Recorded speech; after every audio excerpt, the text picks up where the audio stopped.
Ferdinand Ossendowski. Bestas, homens e deuses.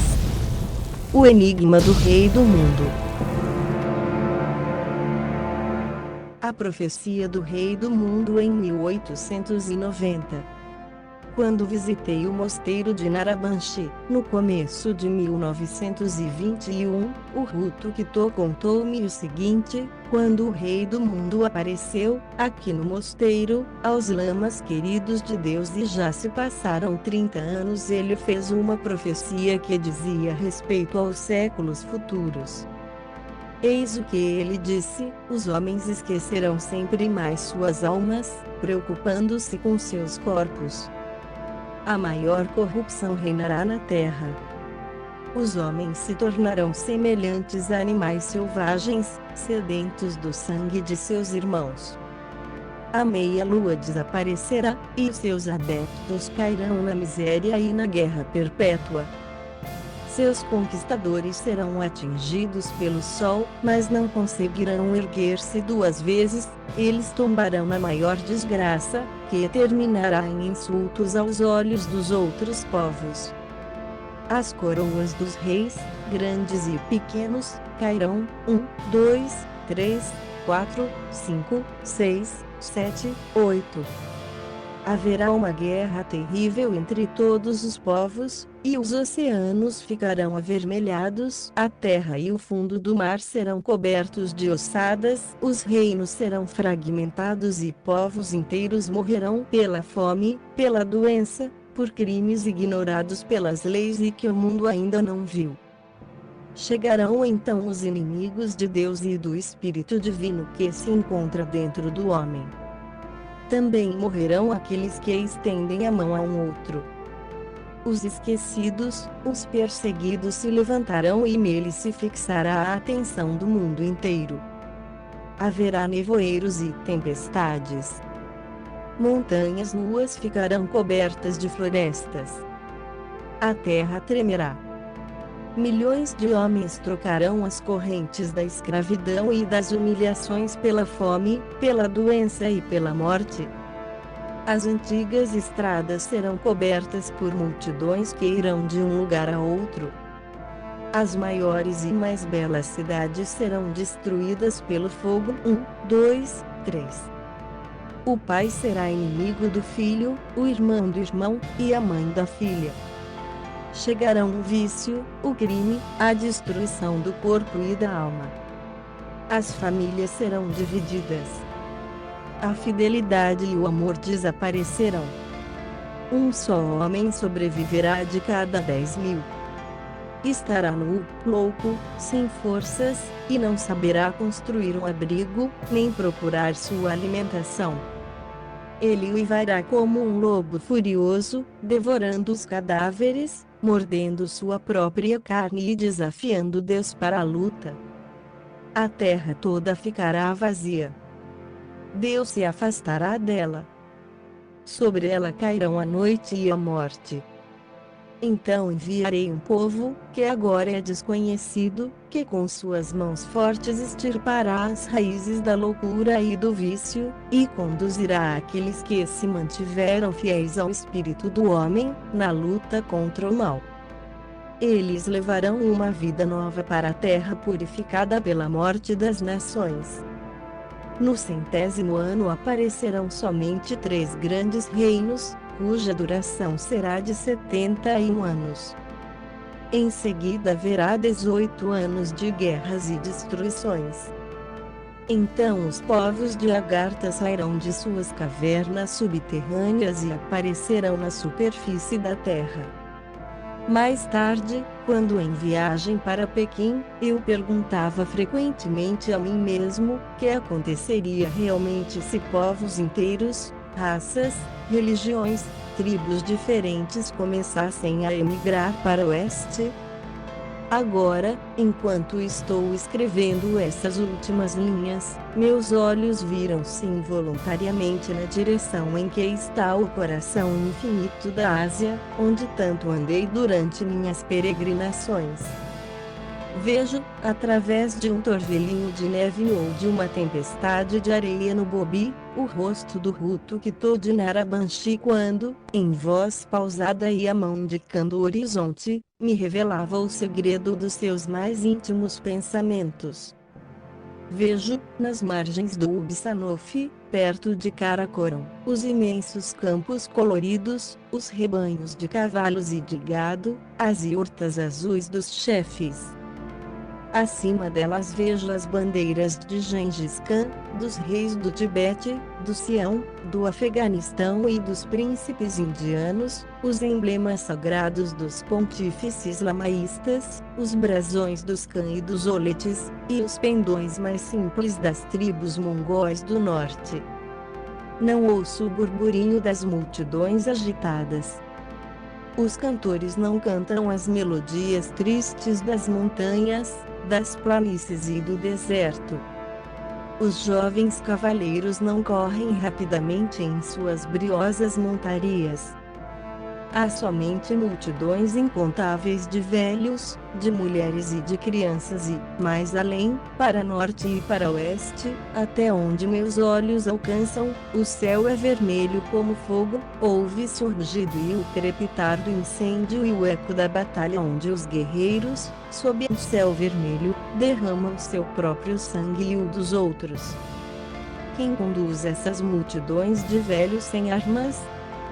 Vejo uma ordem austera, uma compreensão profunda do ideal, da paciência e da tenacidade, uma nova emigração dos povos, a última marcha dos mongóis.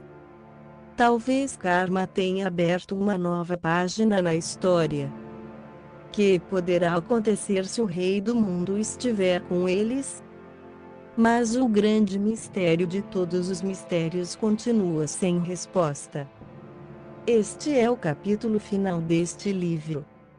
Na sequência, um glossário com os termos orientais, utilizados neste livro e o índice completo dos capítulos. Muita luz. Glossário. Amur Sainha Teloglotaman, chefe dos cossacos, chamado também Itimã. Bandi, estudante de teologia budista Buriati, é a mais civilizada tribo mongol que vive no Vale do Selenga, na Transbaikalia. Chiang Chun, general chinês. Dalai Lama, pontífice da religião amarela ou lamaísta em Lhasa. Julgar, tribo mongol do oeste. Dugun, estabelecimento comercial chinês fortificado. Jizuki Deitse. Tang Tizu, casa, termo chinês. Fatiu, raiz rara usada para remédio na China e no Tibete. Gelong, sacerdote lamaísta que tem o direito de oferecer sacrifícios a Deus. Getu, o terceiro grau dos monges lamaístas. Goro, grande sacerdote do rei do mundo. Atiki, pano de seda azul ou amarela, oferecido de presente ao hospedeiro, aos hóspedes, aos chefes, aos lamas e aos deuses. Pode significar, também, um tipo de moeda que vale 2 ou 3 francos. Hong, armazém chinês. Hung, o grau inferior dos príncipes. Ungyutis e bandoleiro chinês. O Shun, recinto fechado por uma cerca ou por um muro, onde se encontram as casas, os armazéns e os estábulos dos cossacos na Mongólia. Hutukito, o grau mais elevado entre os monges lamaístas, Deus encarnado, santo. Muran, espécie de roedor.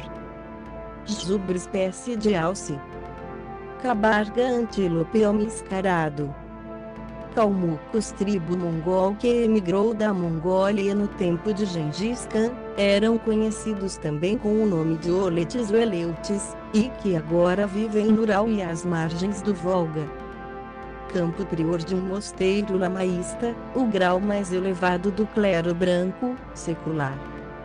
Campo Gelong, o grau mais elevado dos Gelongis. Karma, personificação budista do destino. Kanrei. Kairos, espécie de truta, peixe. Kirguiz, nação mongol que se encontra entre o Irtish, na Sibéria Ocidental, o Lago Balash e o Volga. Curopática perdiz. Lama sacerdote lamaísta. Lã medida de ouro e de prata, corresponde a 11 avos de uma libra russa, mais ou menos 36 gramas. Maramba, doutor em teologia.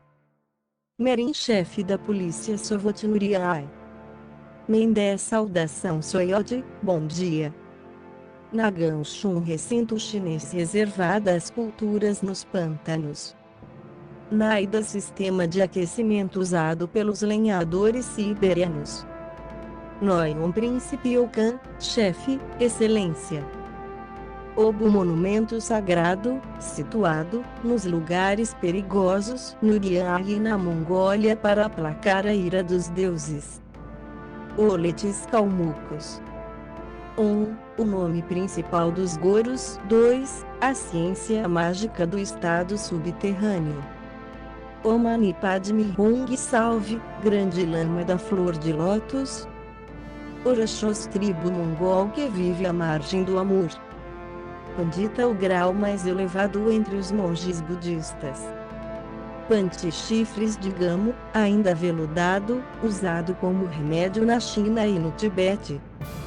Pogrom, massacre.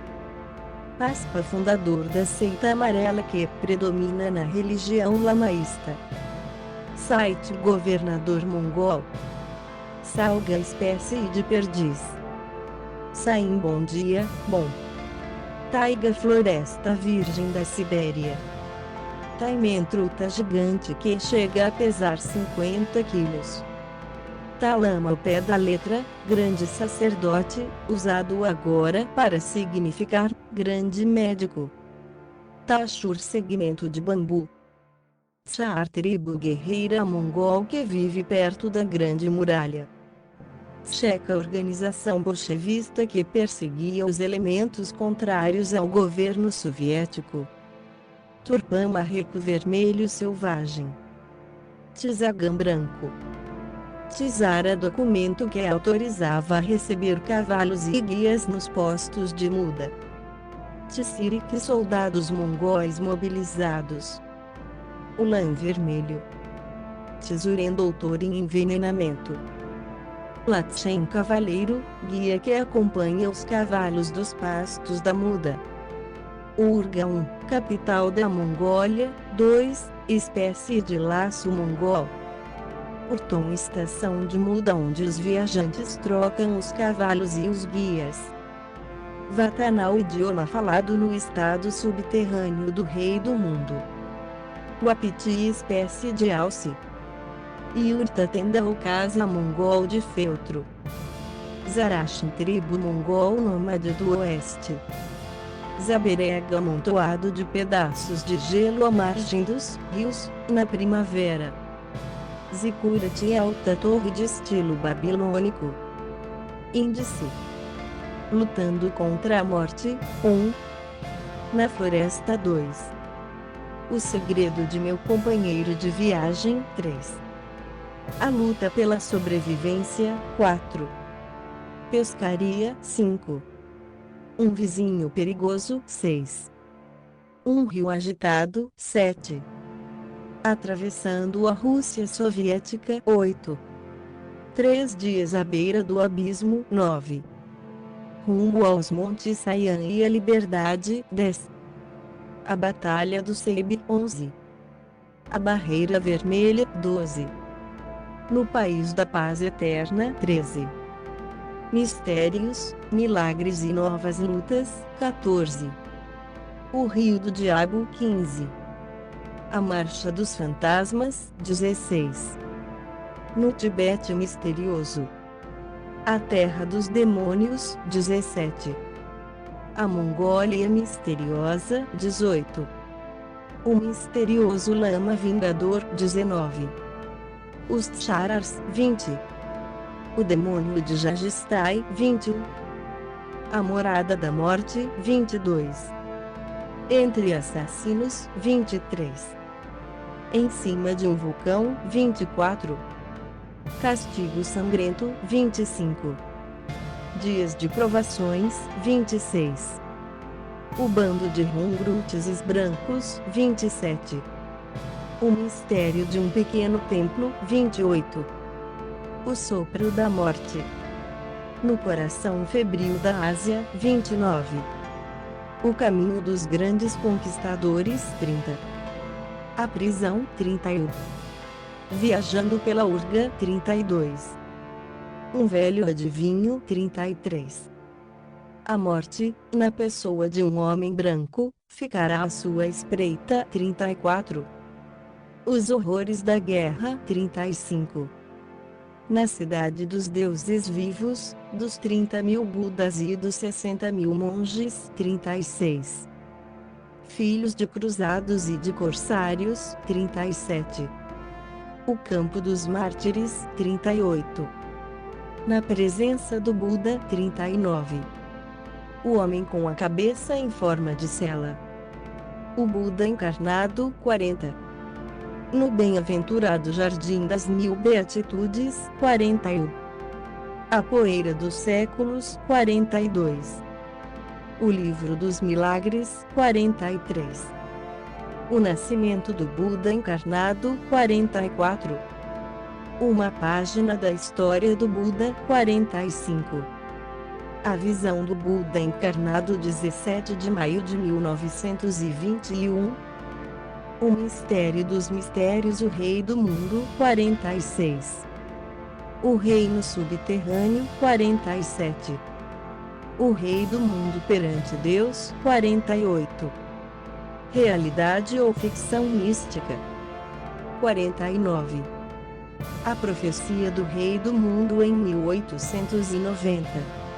Se você chegou até aqui, parabéns pela sua busca de conhecimento. Comente a sua impressão, compartilhe o seu entendimento conosco. Muita luz. Capítulo final.